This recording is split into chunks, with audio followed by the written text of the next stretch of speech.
In a video I made a few weeks ago, I was talking about Pauline Oliveros and this idea of deep listening that she has. Pauline Oliveros is I think she's an accordion player actually, but she kind of uses music for meditation practice, not so much as background noise to aid meditation, but the actual active playing of it and active involvement within it as a means for the generation of meditation states, I suppose. But she has this concept of deep listening, which I quite like the idea of, and I actually came to Pauline Oliveros because within her some of her writings she uses this symbol of the circle with a dot in the centre to indicate kind of focused listening and deep listening. And because I've got an interest in that symbol, the circle and the dot in the centre, I kind of came to Pauline Oliveros through that route. But I've been thinking more about this deep listening idea. It's partly because of a slight coincidence. I discovered last week that Pauline Oliveros is hosting a deep listening retreat at the university where I teach at in the summer. I won't have the opportunity to go, and I'm not even sure I particularly want to go, but I just thought it was an interesting coincidence and that was taking place. But in terms of deep listening, I'm just thinking what that actually means really. Why is that particular kind of listening understood as being deep? I think we're again I'm in the metaphor land here, but we're into metaphors of depth here. And again I'm reminded of James Hillman, who I'm very impressed by at the moment, who writes extensively on depth in The Dream and the Underworld.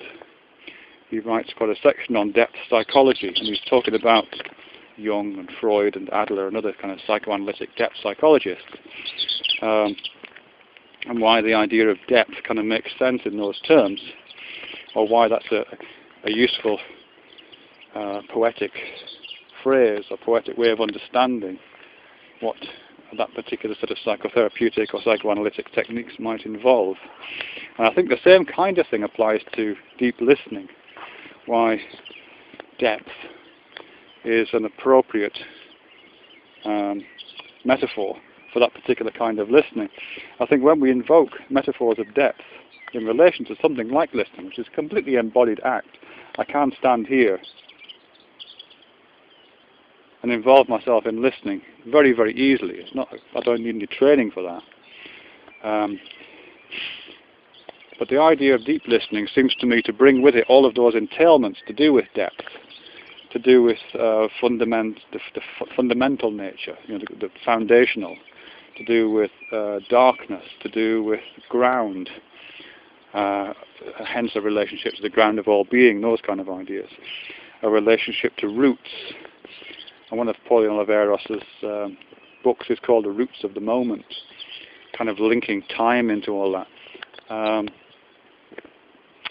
What else? There's a sense of, with depth and downness, again, as I've said before, there's a sense of natural giving in to gravity, that sense of entelechy, the going with the flow, resisting what can feel quite an unnatural sense of standing up and looking around.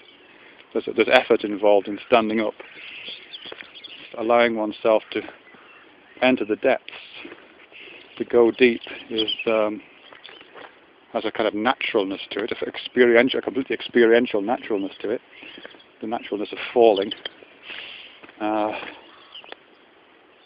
It has also that kind of weird entry into this underworld that Hillman talks about, with all of its peculiar characteristics, all the kind of rhizomatic nature of the knowledge that's down there, the very tactile, felt sense of experience down there in the places where there is no light, in which visual consciousness and visual knowledge can assert itself. So I think when we're using depth in metaphors in terms like deep listening, those are the kind of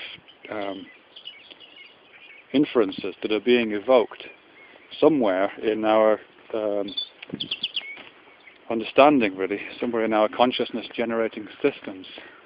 Some of the poetic manipulations that are taking place behind the scenes of the waking mind, if you like, it seems to me, is the machinery of downness and the machinery of depth, and all of those inferences are absolutely at play within that. So just thinking about listening in a particular way as deep listening mobilizes a whole set of metaphors which make it cogent in that particular way.